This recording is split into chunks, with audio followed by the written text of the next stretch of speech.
મારી લાઈફમાં ફોરેન જવાનું જે સપનું હતું એ સપનાના કારણે મેં 3 રિજેક્શન ફેસ કર્યા છે અને 3 રિજેક્શનમાં મારે એક ફેસ કર્યા પછી મને એવું જ લાગતું હતું કે હું હવે મારું બહાર જવાનું સપનું જ નહીં પૂરું થાય.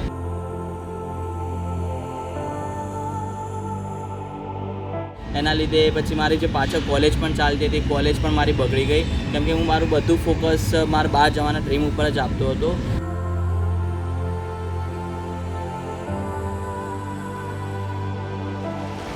એના કારણે મારી કોલેજ બગડી. કોલેજમાં મારા લો CGPA આવવા માંડ્યા.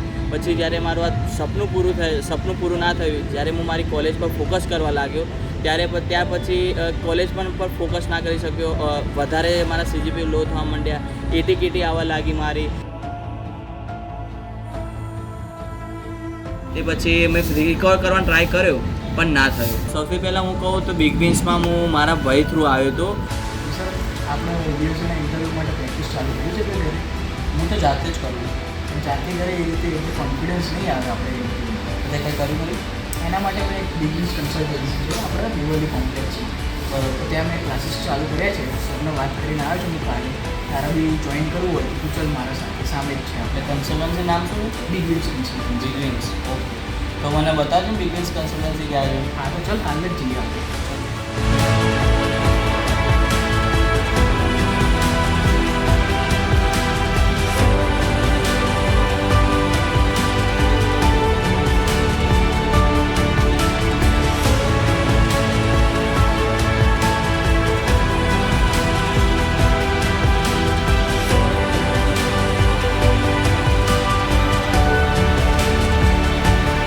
બંને યુએસએની ફાઇલ કરી હતી. તો એ ફાઇલ પછી ઇન્ટરવ્યૂ જ્યારે મને નજીક આવ્યું તેને બિગ વિન્સમાં ઇન્ટરવ્યૂ સ્ટાર્ટ કર્યું. તો મેં પણ એના જોઈને પછી બિગ વિન્સમાં આવ્યો અને ઇન્ટરવ્યૂ પ્રેક્ટિસ સ્ટાર્ટ કરી હતી USA માટે.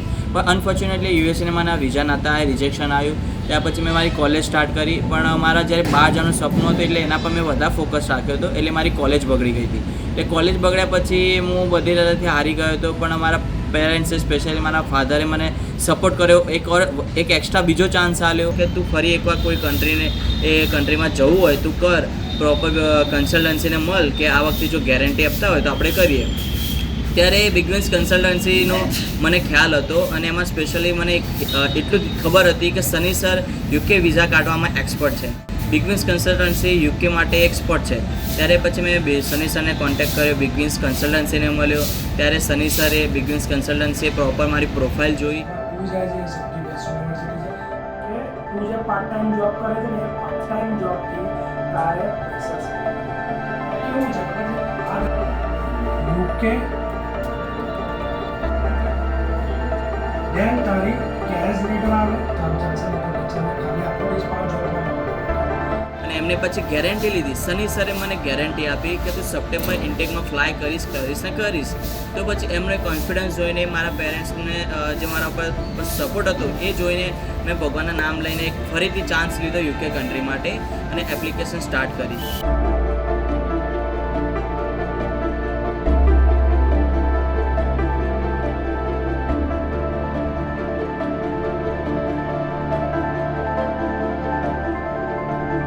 જ્યારે પછી મેં બિગ વિન્સમાં UKની ફાઇલ ચાલુ કરીને ત્યારે પછી ત્યાંથી UKમાંથી જે મારી યુનિવર્સિટીનો ઓફર લેટર હતો એમાં એ લોકોએ કન્ડિશન મૂકી હતી કેમ કે હું without IELTS without PT admission લીધું હતું. તો એ લોકોને એવું હતું UK યુનિવર્સિટી જે છે જેમાં હું એડમિશન લઉં છું એ યુનિવર્સિટી મારું IELTS લે.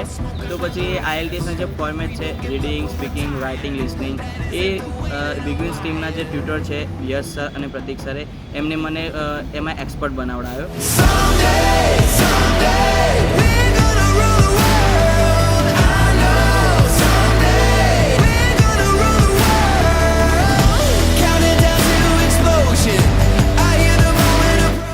યશ સર, પ્રતિક સરે મને રીડિંગ, મને સ્પીકિંગ, રાઇટિંગ, લિસનિંગ બધું શું ફોર્મેટ છે બધું A to Z એમને મારું ક્લિયર કરાવ્યું અને પરફેક્ટલી હું યુનિવર્સિટી તરફથી જે IELTS છે એ આપવા માટે એકદમ રેડી બની.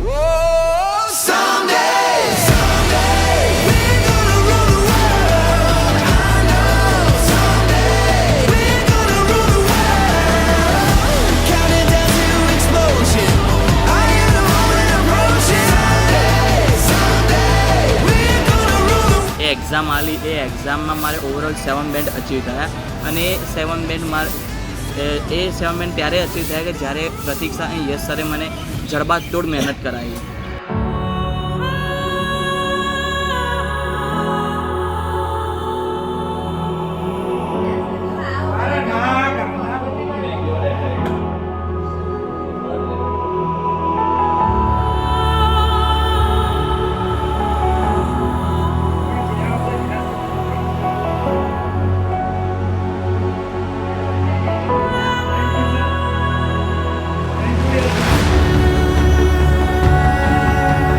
પછી મારી પ્રોસેસ આગળ વધી ત્યારે એ પ્રોસેસમાં ઇન્ટરવ્યૂનો ટાઈમ આવ્યો ત્યારે ઇન્ટરવ્યૂમાં પણ યશ સરે, પ્રતીક સરે, સની સર બધાએ મળીને મને ઇન્ટરવ્યૂમાં પણ એકદમ પરફેક્ટલી રેડી કર્યો.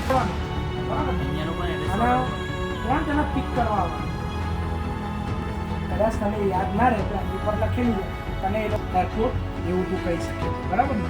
એ પિક કરીને મને લઈ જશે. ઇન્ટરવ્યૂ કઈ રીતે ક્લિયર કર્યું એ લોકોએ મને મારે એઆઈ બેઝ ઇન્ટરવ્યૂ હતું તો એઆઈની સામે ઇન્ટરવ્યૂ કઈ રીતે ક્રેક કરવું, how to speak with AI, એ બધી જે કન્સેપ્ટ હોય બધા એ લોકોએ ક્લિયર કરાય. મેં પરફેક્ટલી રેડી કર્યો. તો પછી મેં પ્રિકાશનું જ્યારે ઇન્ટરવ્યૂ એઆઈ સામે આપ્યું તો મારું પ્રિકાશનું ઇન્ટરવ્યૂ પણ ઇઝીલી ક્લિયર થઈ ગયું.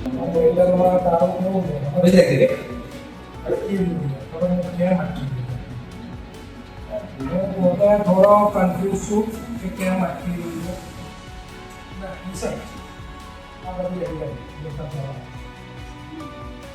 બરાબર.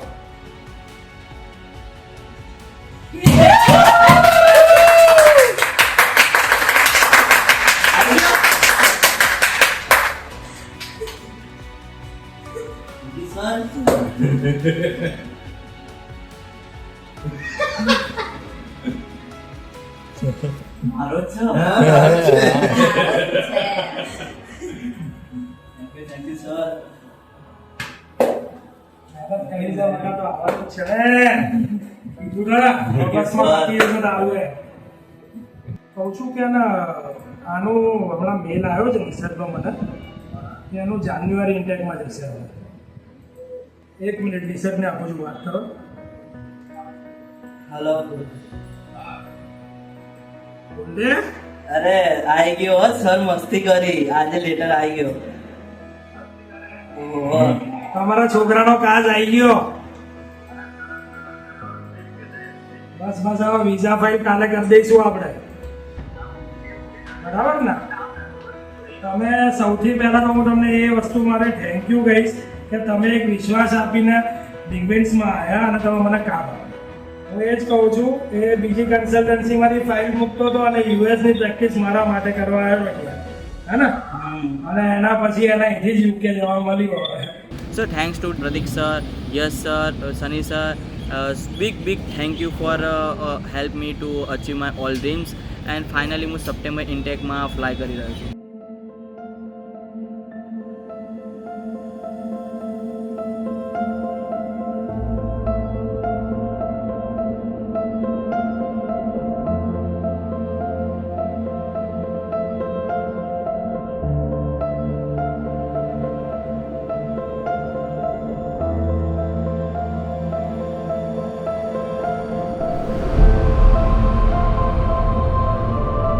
પાસપોર્ટ આપો.